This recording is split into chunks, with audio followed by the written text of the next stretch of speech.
Welcome to he TV. Telangana में Congress, BJP और BRS के मैनिफेस्टो में हुए वादों का क्या जनता में होगा असर? तेलंगाना में मतदान के लिए 6 दिन बचे हैं। यहाँ सभी राजनीतिक दल चुनाव प्रचार में जुटे हैं। इस चुनावी मैदान में भारत राष्ट्र समिति, कांग्रेस और बीजेपी तीन अहम खिलाड़ी हैं। तीनों ही पार्टियां तेलंगाना के लिए अपना मैनिफेस्टो जारी कर चुकी है।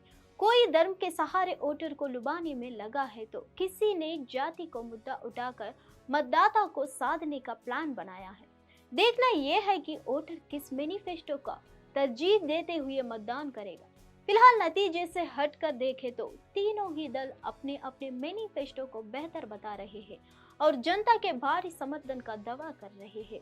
यहाँ हम आपको बताएंगे कि कैसे तेलंगाना चुनाव में भी जाति और धर्म का फैक्टर अहम होता जा रहा है।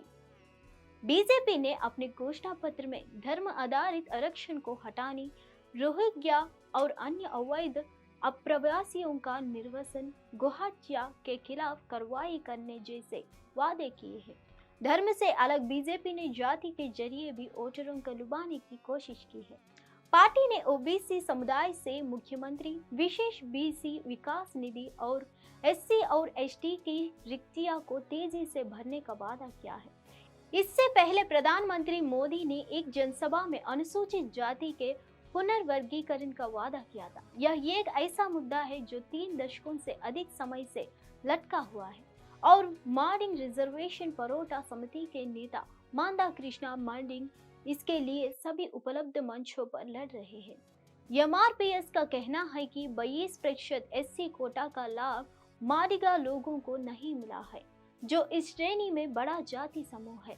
कांग्रेस ने तेलंगाना विधानसभा चुनाव के लिए अपना घोषणा पत्र जारी कर दिया है। कांग्रेस अध्यक्ष मल्लिकार्जुन खड़गे ने पार्टी का घोषणा पत्र जारी किया, जिसमें तेलंगाना के लिए 6 गारंटी अनेक घोषणाएं हैं। कांग्रेस प्रमुख ने 42 पन्नों वाला घोषणा पत्र अभय हस्तम जारी करते हुए कहा कि तेलंगाना के लोगों का रुख है कि चाहे जो हो, कांग्रेस को सत्ता में लाया जाए। जाति के मोर्च के बुनते हुए कांग्रेस भी आगे निकलने की होड़ में है। कांग्रेस ने मैनिफेस्टो में जाति जनगणना और अनुपातिक आरक्षण का वादा किया है। कांग्रेस सबसे बड़े जाति आधारित वोट बैंक के उद्देश्य से बीसी को लुभाने की कोशिश कर रही है।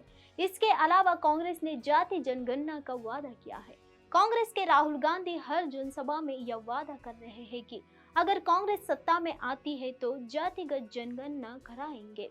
बीआरएस वैसे तो एससी, एसटी और ओबीसी को साथ लेकर चलने की बात कर रही है, लेकिन उसके सामने चुनौती ये है कि वह फिलहाल अपने पिछले वादे को ही पूरा नहीं कर पाई है।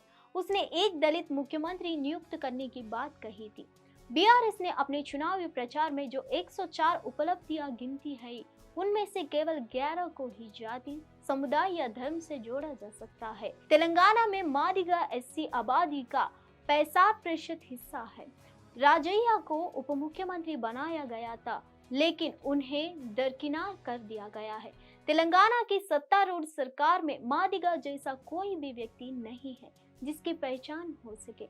उत्तरी तेलंगाना के इन जिलों में कृषि काफी महत्वपूर्ण है। यहाँ बीआरएस को चुनौती का सामना करना पड़ रहा है। गोदावरी नदी और उसकी सहायक नदी मंजीरा की ओर से सिंचित उत्तरी क्षेत्र कृषि के हस्ती के विकसित जिलों का दावा करता है। निजामाबाद और आदिलाबाद अपने कृषि अर्थव्यवस्था के लिए जाने जाते हैं, जबकि पूर्व करीमनगर जिले, जिससे अब जगतियाल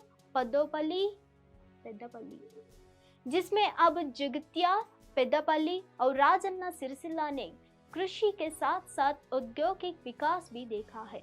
इंडस्ट्री, बीड़ी बनाना, ये घरेलू उद्योग निजामाबाद में महिलाओं के बीच आर्थिक गतिविधि में महत्वपूर्ण योगदान देता है। इसके अलावा गन्ने और धान के विकल्प के रूप में पाम तेल की खेती को बढ़ावा देने के प्रयास चल रहे हैं।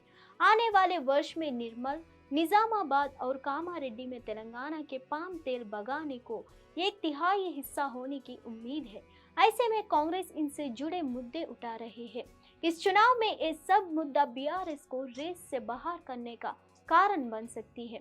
इस मुद्दे का महत्व 2019 के आम चुनाव में सामने आया, जब बीआरएस के संस्थापक और तेलंगाना के मुख्यमंत्री चंद्रशेखर राव की बेटी कल्वा कुंतला कविता निजामाबाद में हार गई। ऐसे में बीआरएस का आधार कम हो रहा है। कृषि संबंधी मुद्दे, विशेष रूप से किसानों की समस्याओं के समाधान में धरनी पोर्टल की कथित कमियों का प्रभाव पड़ने की आशंका है। बीजेपी जहां धरनी पोर्टल को खत्म करना चाहती है, तो वहीं कांग्रेस ने इस एक अलग नाम के साथ लाने की बात कही है।